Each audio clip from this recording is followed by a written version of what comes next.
Assalamualaikum, nama saya Ansakina binti Nuraizi. Nombor ID saya 2022607332. Nama saya Alan Rokisina binti Muhammad Azhar dan nombor ID saya adalah 2022623918. Nama saya Alif Husna binti Abdul Razak dan nombor matrik saya 2022893334. Nama saya Aina Tasha binti Muhammad Radwan. Nombor ID saya adalah 2022839328. Nama saya Arifah Mariana binti Herman. Nombor ID saya 2022875139.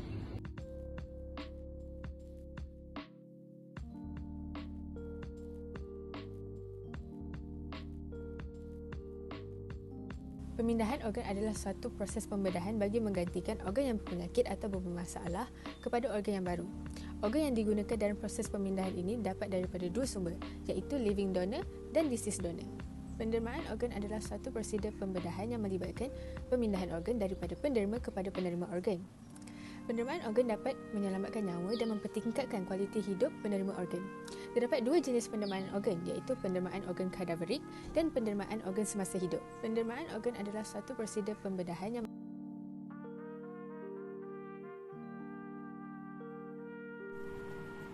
Saya akan mengulaskan tentang pengetahuan masyarakat Melayu tentang pendermaan dan pemindahan organ. Jadi 27 orang responden telah mengambil bahagian bagi tinjauan ini. Soalan pertama yang diajukan ialah, pernahkah anda mendengar tentang pendermaan dan pemindahan organ dari sudut Islam? Jadi 74.1% menjawab ya, manakala 18.5% menjawab mungkin dan 7.4% menjawab tidak. Jadi di sini terbukti bahawa perkara ini bukanlah lagi perkara janggal bagi masyarakat Melayu zaman kini. Soalan kedua yang diajukan adalah, adakah anda berminat untuk menjadi pengikrar penderma organ? 40.7% menjawab ya, manakala 58.3% menjawab tidak. Jadi di sini kita boleh lihat bahawa lebih daripada separuh masyarakat Melayu tidak ingin untuk menjadi pengikrar penderma organ, sedangkan dalam menderma organ itu banyak manfaatnya. Soalan seterusnya yang diajukan kepada responden ialah, saya mengenali ahli keluarga atau kawan-kawan rapat saya yang menjadi pengikrar penderma organ. 11.1% menjawab ya, manakala 88.9% menjawab tidak. Dan soalan yang terakhir ialah, saya mengetahui saluran untuk menjadi pengikrar penderma organ. 22.2% menjawab ya, manakala 72.8% menjawab tidak. Jadi di sini terbukti bahawa masyarakat Melayu sedia maklum akan perkara pendermaan dan pemindahan organ, tapi ia bukanlah satu norma bagi mereka. Jadi perkara ini kita harus memberitahu kepada orang ramai akan kebaikan dan kepentingan menderma organ.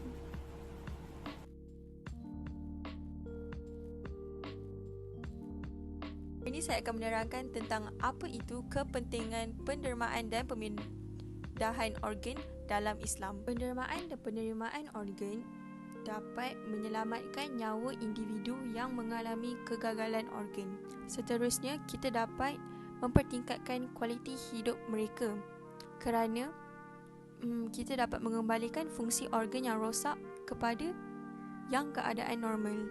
Akhir sekali, kita harus sedar betapa pentingnya pendermaan dan pemindahan organ ini kerana dengan lebih banyak organ yang tersedia, kita dapat meningkatkan peluang hidup kepada penerima organ tersebut.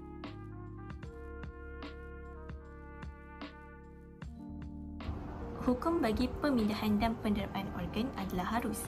Hal ini kerana ia memenuhi tuntutan memelihara nyawa yang merupakan salah satu maqasid al-syariah, iaitu objektif syariah. Namun begitu, ada dua pandangan mengenai pendermaan organ, iaitu sah dilakukan dalam Islam atau dilarang dalam Islam.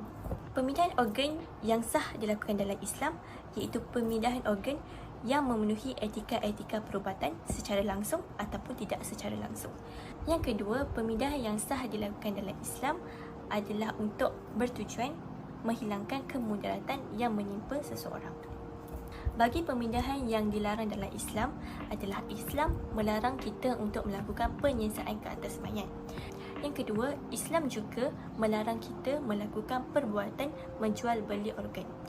Yang terakhir, Islam juga melarang kita untuk melakukan kebinasaan dan mewajibkan kita untuk menghapus segala kemudaratan.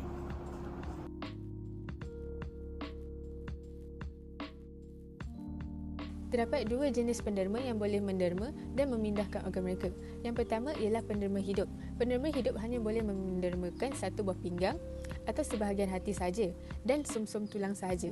Pendermaan hidup terbagi kepada dua jenis, iaitu pendermaan ada pertalian saudara dan pendermaan tiada pertalian saudara. Pendermaan ini terhad kepada mereka yang mempunyai pertalian darah atau mereka yang mempunyai hubungan emosi seperti suami isteri sahaja. Ini bagi mengelakkan kegiatan jual beli organ daripada berlaku. Yang kedua ialah penderma kadaverik. Penderma kadaverik terbahagi kepada dua jenis, iaitu kematian otak dan kematian jantung henti berdegup. Mati otak ialah satu keadaan apabila tiada pengedaran darah dan oksigen ke otak. Mereka boleh mendermakan organ dan tisu seperti jantung, paru-paru, hati dan buah pinggang, mata, tulang dan kulit. Yang kedua ialah kematian jantung henti berdegup. Kematian ini adalah kematian normal di mana seseorang itu disahkan mati kerana jantung berhenti berdegup. Penderma yang meninggal dunia secara jantung terhenti boleh mendermakan tisu sahaja seperti mata iaitu kornea, tulang, kulit dan injap jantung.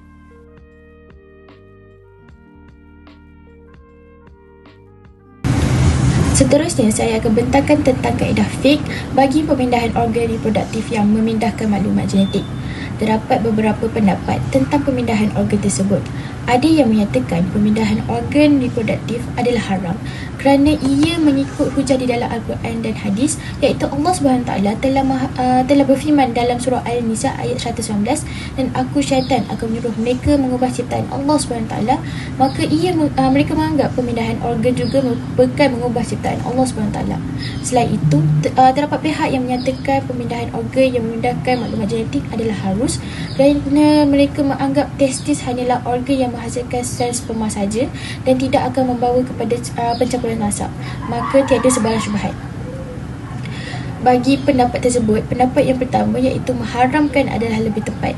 Seterusnya, pemindahan organ reproduktif yang tidak memindahkan maklumat genetik. Ada yang berpendapat pemindahan organ reproduktif adalah haram kerana ia mengikut hujah yang sama di dalam Al-Quran dan hadis, di mana Allah SWT telah melarang daripada mengubah ciptaan Allah SWT di samping hadis Nabi SAW yang melarang daripada menyambung rambut. Selain itu, terdapat pihak yang menyatakan pemindahan organ yang tidak memindahkan maklumat genetik adalah harus kerana ia menganggap ia sudah mencapai tahap darurah, maka ia dibenarkan berdasarkan kaedah darurah yang mengharuskan perkara-perkara yang haram.